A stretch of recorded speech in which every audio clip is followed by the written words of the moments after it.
Now, before I start talking, I just want to mention this very quickly. This isn't an episode of my History of Digimon series. This is a video for my channel, but it's not an episode of my History of Digimon series. It's,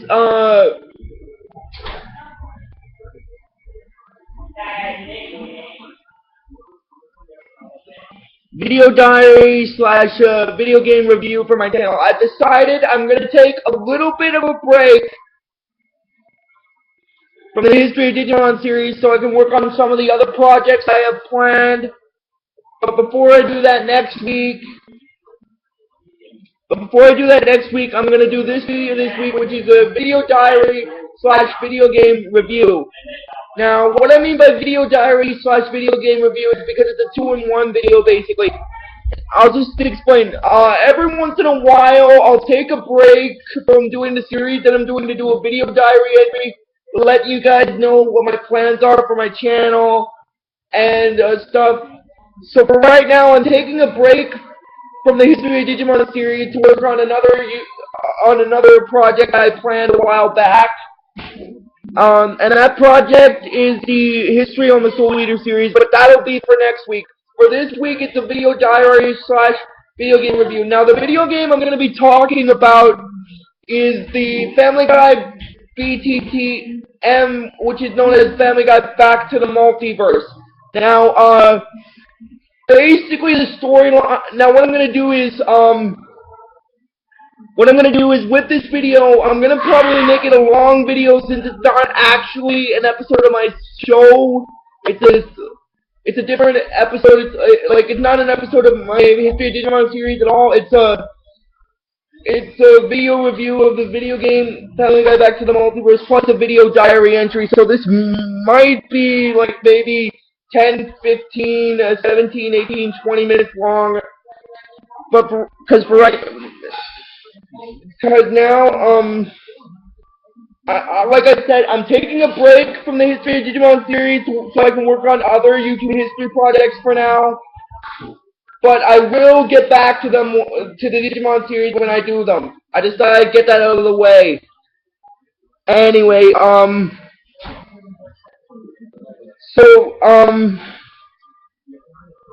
getting into it, first I'll start off with the video diary entry. So, just so I can update with my channel. Like I said, I'm taking a break from the History of Digimon series for right now, and do a couple of other projects. I'm going to do History on the Soul Eater series starting next week, and that's going to be 4 seasons long of videos. And the videos will all be, most of them, except for the character bio video at the beginning of the series that I'm going to do, most of them will be, I'll try to make them a bit over 20 minutes because, the episodes I'm going to be talking about in the Soul Eater series all of them are 23 minutes long. So aside from the character bio video for that series, the rest of them next week will be a bit over 20 minutes, not over 23 minutes. If it's over 23 minutes, I'll have to redo it. But, the only one of those that I'll make short will be, the character bio video on the 3 Meister characters plus their weapons. That's for next week, guys. I just thought I'd get that out of the way.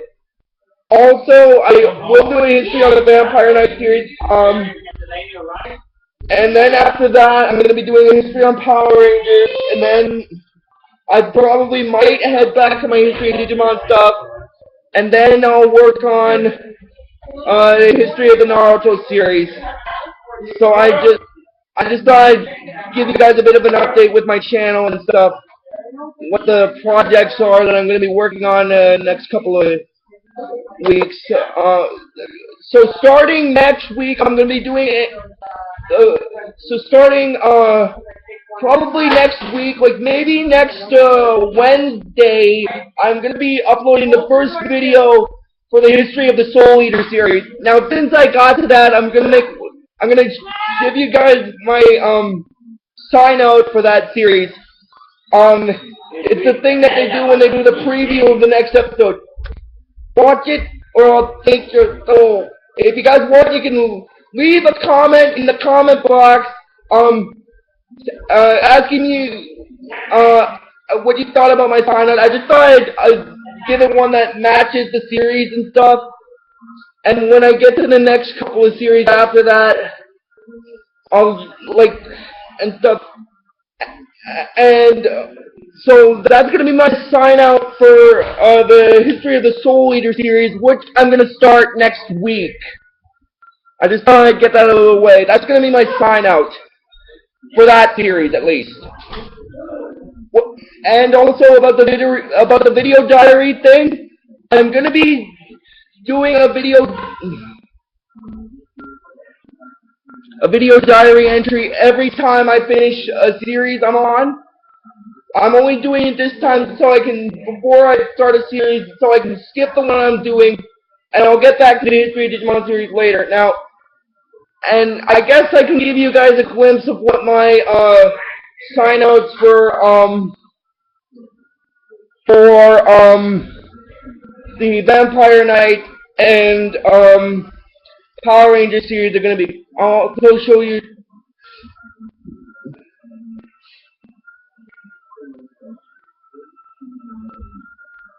I'll also show you a Sweet Dream next night, and may the power protect you always. Those are going to be my sign-outs for Vampire Knight and Power Rangers. Now, I just thought I'd get that out of the way. And I just thought I'd get that out of the way with the sign-outs for the series.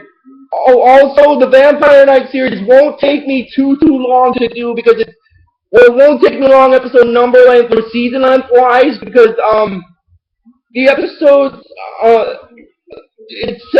Vampire Knight is 2 seasons long, so it won't take me too long to do them, and each one is like 13 episodes long, the 2 seasons, so total that's like 26. But the episodes are long, episode number length-wise. Each one is like 24 minutes, and so I just thought I'd get that out of the way. And the Power Rangers stuff the first season of the Power Rangers series, though, will take me a long time to do, because the first season of the Power Rangers series is 60 episodes long. So, when I get to the first season of Power Rangers, like the Mighty Morphin segment, I want you to just bear with me as I get through that when I do the first season set. It's 60 episodes long and stuff, so I just thought I'd get that out of the way. And one last thing about it, one of the 90s versions of the Power Rangers series that I'm going to be doing, I'm also going to have to do a movie review for a special movie that I now have on Netflix. It's called, you see, the second last one of the first, like, from 93 to 98, the first couple of series are a part of what I like to call the Zordon era of Power Rangers. So, and the Turbo one in 97 is the second last one. I just thought I'd get that out of the way. And the last one is in space, so I just thought I'd get that out of the way.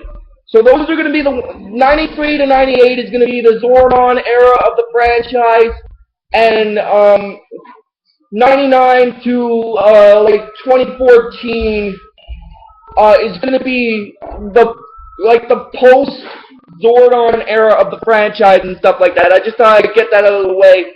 So anyway, now getting into my review video for the Family Guy Back to the Multiverse video game. I just wanted to do a little bit of an update with my channel. I'll let you guys know what was happening with my History of Digimon series and stuff like that. And this is also, like I said, my first video diary entry. So what I'm going to do is I'm going to put the title for it. I'm going to put video diary entry number 1 / review of Family Guy Back to the Multiverse. And I'll put that in the description as well. And I'll also put in the description, see you guys in the Soul Eater series. Because after this video, that's the next series I'm going to be working on. I just thought I'd get that out of the way. And now getting into it, I'll start talking about Family Guy Back to the Multiverse now. I just wanted to get some stuff out of the way about my updates with my channel, about the project. I will continue doing the History of Digimon series. I will continue doing that one. but I'm gonna take a bit of a break from it first. I'll do it again after, like, I'll continue from where I left off after I finish all the Power Rangers series. So I'll take a little bit of a break for now and stuff, and then come back to that later after I do all the Power Rangers stuff from Mighty Morphing to Super Mega Force. I just thought I'd get that out of the way. Now I'll get into my review of the video game Family Guy Back to the Multiverse. Or as it's called in acronym-wise, Family Guy BTTM. Basically, the video game starts when you start the story mode.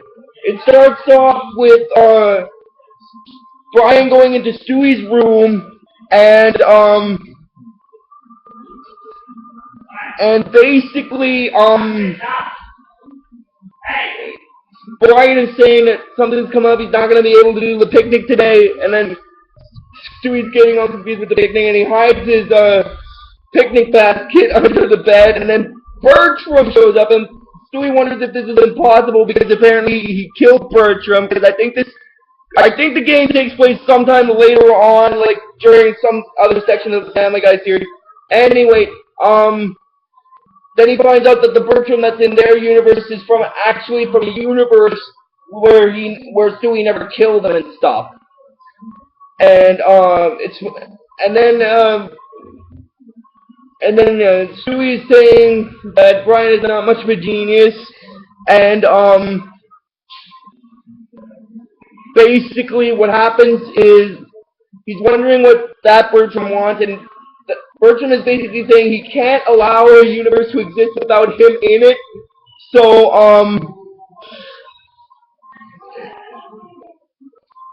about this video game review thing, what I'm going to do is I'm going to tell you the main storyline of the game, then I'm also going to tell you some of the achievements you can get in the game from the videos, and then at the end of the video, when I do after I end the video with the description, I'm also going to enter something, like give my own personal rating of it in the comment box. I just thought I'd get that out of the way. I figured I'd do this for the sake of people who haven't played the game before. I'd give them like an overview of it and stuff. And then he tells, getting back into it, what I was saying with the game and stuff, he says that Bertram is saying that he cannot possibly allow a universe to exist without him in it, so he's traveling the multiverse, building up an army to exact his revenge on Stewie, and when he returns to their universe, he's going to destroy their universe completely, and then he uses his multiverse remote to get away, and then Stewie is saying that this is bad, because with a cross-dimensional army, that Bertram will have no problem destroying their universe, so they decide to go after him and stuff, and when they get his multiverse remote, they use it, but then they end up in a universe where they weren't supposed to go, and this actually introduces the first level of the game. It's called the It's All Greek to Me. Now that's also an achievement you can get for completing the level and stuff. Once you complete that level, you get an achievement for that and stuff like that and stuff. And by Greek, it doesn't mean like it doesn't speak fat Greek hairy philosophers and swords and fat hairy Greeks wasn't speedos. It doesn't mean that. It's worse than that, actually. It's fraternity. Oh my god.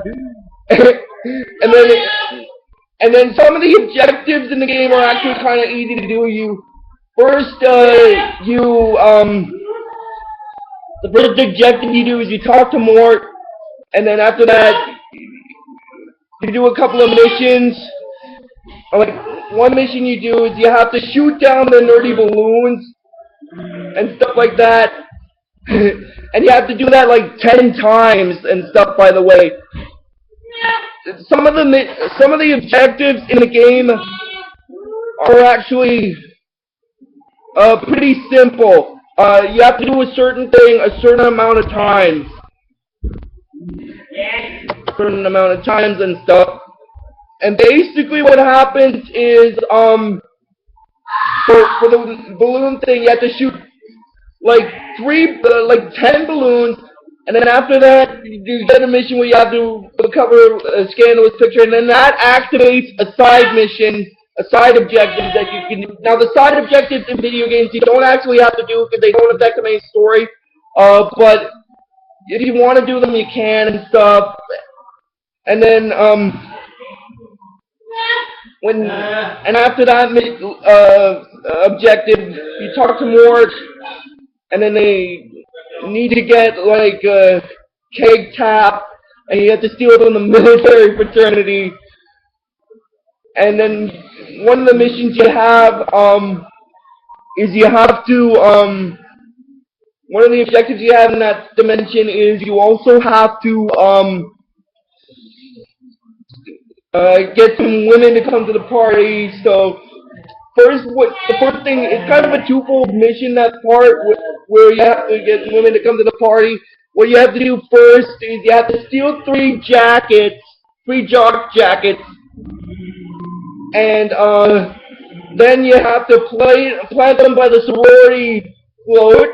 You have to plant all 3 jackets for the sorority float, and then use a Molotov cocktail to set the float on fire. And because of the jackets being there, the girls in the other sorority will think the jocks did it, and then they'll come to that party and stuff.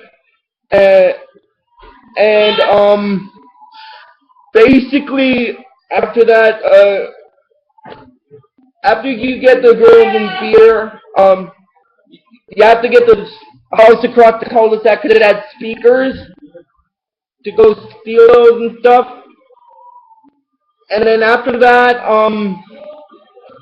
you get into a little boss battle. You see, each multiverse part of the universe you're in, you also have a little bit of a boss battle and stuff. And this boss battle is the invading fraternities after you steal the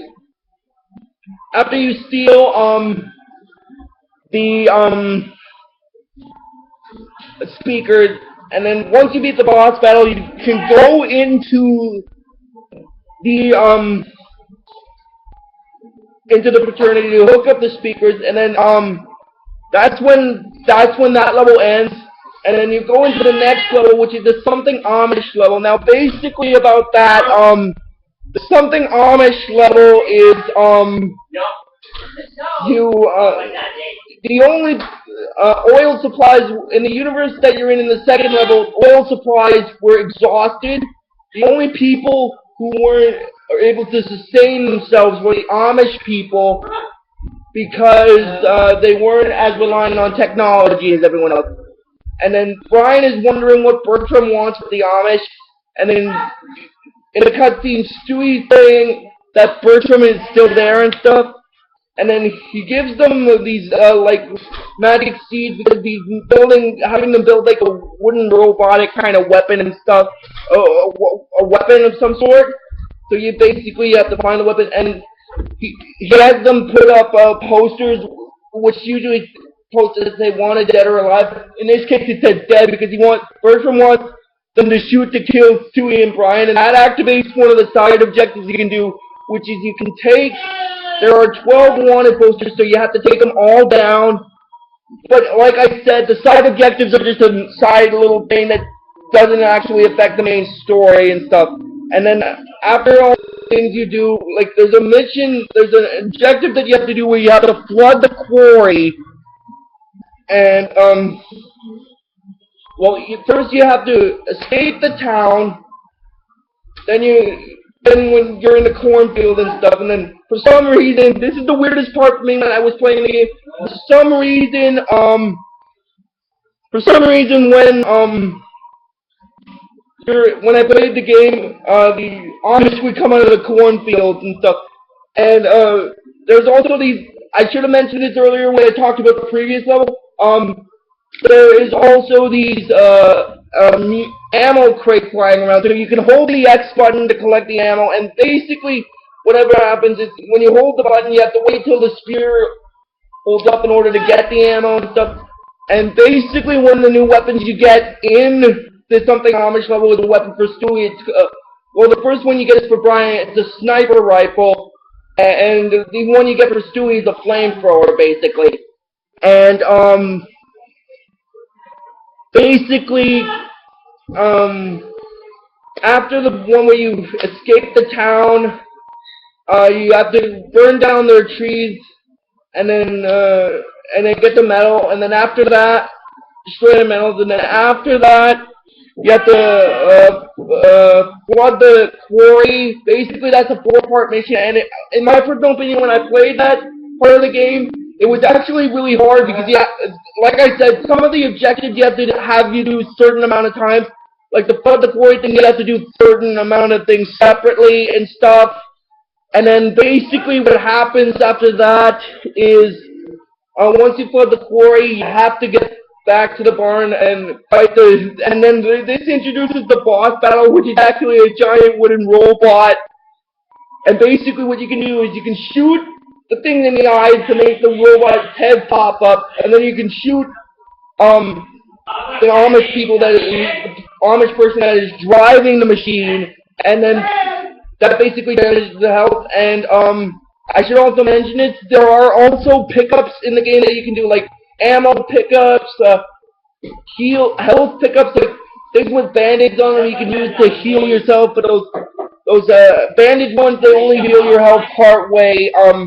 So if you don't, so if you're, like, say, if you're near death and you pick up one of those ones with the band-aids on them,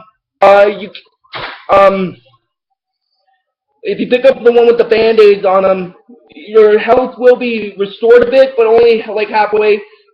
The only way to restore it fully is to get, like, an inventory, like a health pack, and then hit the left bumper to restore it all the way and stuff. And then basically what happens is, once you beat the wooden robot, there's a cutscene where Brian's talking with Stewie, and then they go off. And then if you beat the level, you get something Amish level and stuff like that. And then there's also a little other objective that you can get in the game, like while you're doing a certain mission. Like there's also Employee of the Month, which is the one you can get in the sweatshop level, where you kill Vernon, the guy from the Employee of the Month. And there's Stewie Nader. There's one where you kill like 100 enemies, 50 or some enemies using Stewie. And also there is a dimension that is the next dimension they're in is the handy-capable universe. Now that's basically centered around the episode. If you guys have watched the Family Guy cartoon series, which I have as well, I bet most people that I'm talking to have watched that series. In the handy-capable universe, about the handy-capable one, in that level, basically played the handicapped people because they were given so much special treatment that they eventually took over as the leading power and stuff. And some of this, like, secondary objectives is you have to destroy the short buses and pick up the handicapped play cards. And then basically the boss battle is, if you remember the Family Guy cartoon episode where Peter, Lois, and the Griffins opened a restaurant called Big Pete's House at Munch, and then they got Joe and his friends to come over, and then they found out they were crippled. Then later on, they send then Joe and his friends come back, and then they create the giant robot using all this stuff. That's called Crippletron. Now that's the boss battle for the handy-capable level. And the way you can beat that is if you there's these little like turret gun things where you shoot them and it damages Crippletron, and then after that there's a cutscene, and then they go on to the next universe, and then the next universe they go into is a sort of like an evil universe thing. What I mean by that is it's a universe that has Quahog in it, but it's an evil Quahog because it contains every Quahogian's evil counterpart, like evil Stewie and stuff.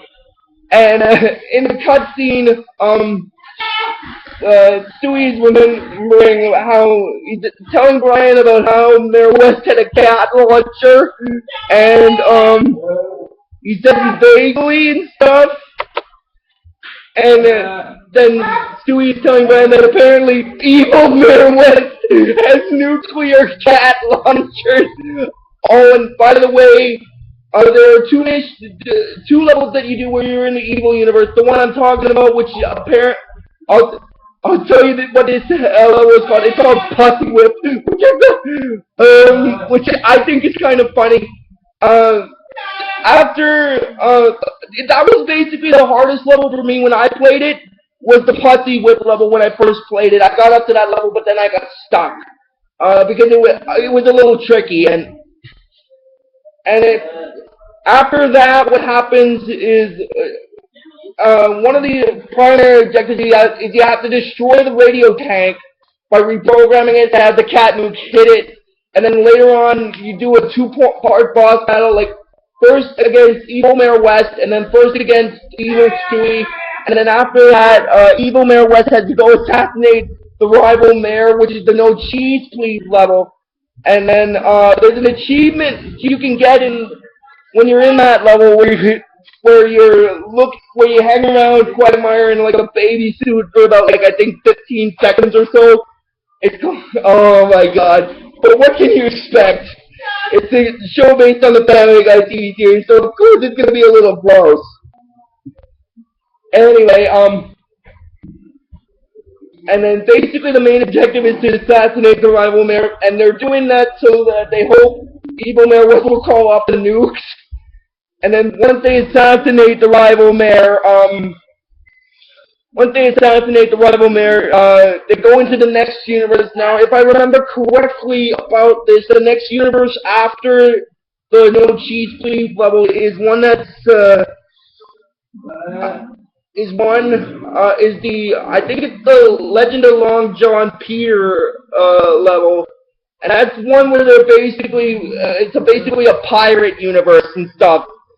And basically, what happens is in that game, your multiverse in that part of the game, your multiverse remote gets taken away, so you don't have it until you reclaim your stuff. And basically, Peter is the boss of that level. Actually, I should say his pirate identity, Long John Peter, because you see, in the pirate universe,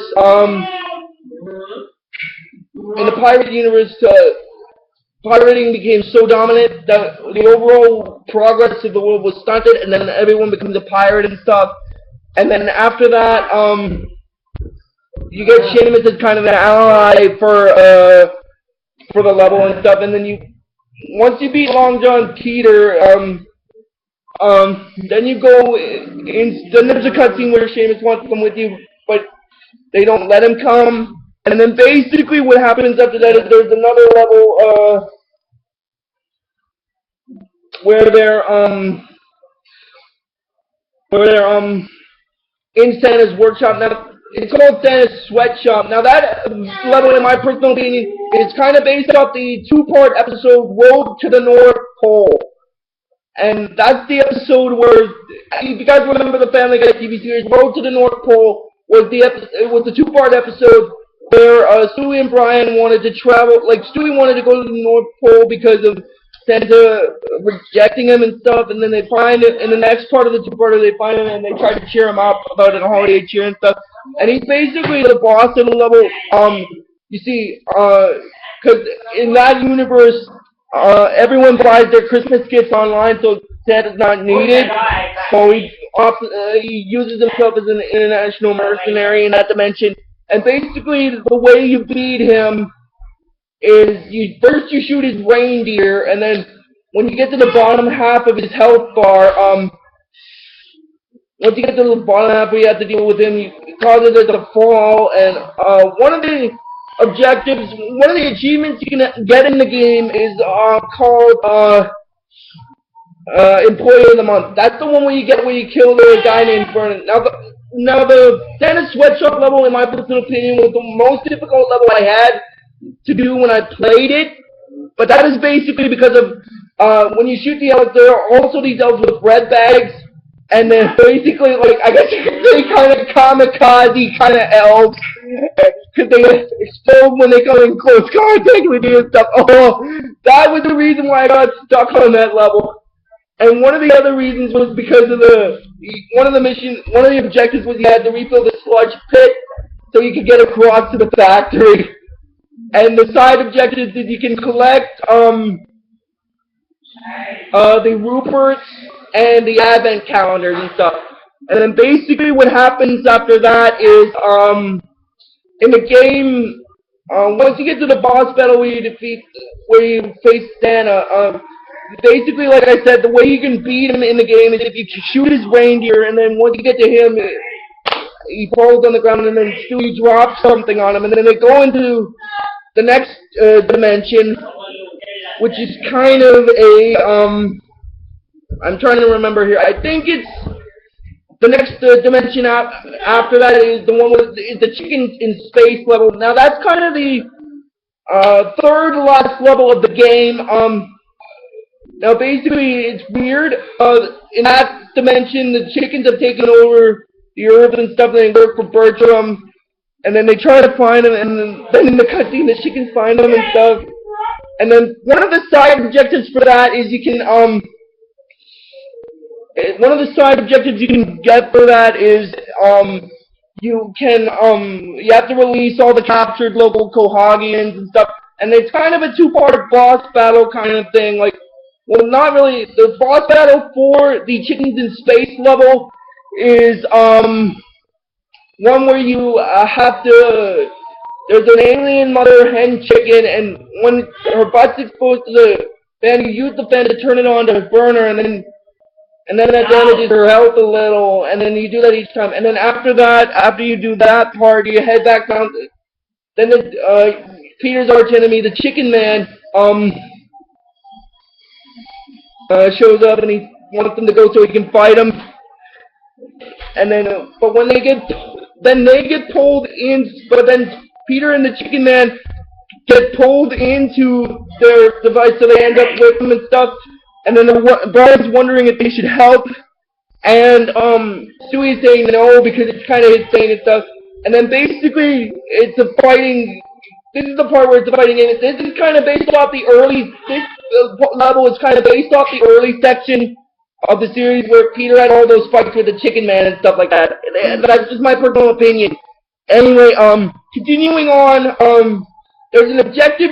There's a achievement you can get in the game, which is called, for this level, it's called, Wrecking Ball, which is basically you knock your opponent into something at least, like, I think 10 or 20 times or so, and then after you beat that level, you get the chicken fight achievement, and then later on, you do, you're on, like, the two last levels of the game. Now, this is the weird part about the game. For some reason, the game has an achievement that's called Ugly Taste Terrible, which is basically an achievement where you failed in the final boss battle, which I think is kind of silly and yet funny at the same time. And basically, first you have to get through a lot of Bertram's forces, and then when you get to the house, he has this bomb, and then you have to fight the T-Rex in order to beat it. And then once you beat the T-Rex, Bertram wants Stewie to work together so they can both rule the multiverse, and he doesn't want him to kill him, but then he says that he's not going to kill him, his dinosaur friend is, and then he eats him, and then it's finally over, and then Brian's wondering maybe it's not over, because what if another Bertram could come from another universe and cause more trouble, but Stewie says that's highly unlikely because they'll have to see how the progress of the game, of the Family Guy Back to the Multiverse game did, and so Brian said that they might not see another Bertram ever again and stuff, and that's kind of, then that leads into like the credits of the game. Now that's basically where the game ends, and this is going to end my review video for the Family Guy Back to the Multiverse video game. So I'll put it, but before I end it, I just want to mention something. I give this game like solid, maybe like a 10 out of 10 or something, and I'll put that in the description as well. And I'll also put in the description, see you guys in the Soul Eater series, and I will come back to the History of Digimon series after I finish the History of Power Rangers. So until History of Soul Eater, guys, see you next time, and I'll see you in Soul Eater Season 1.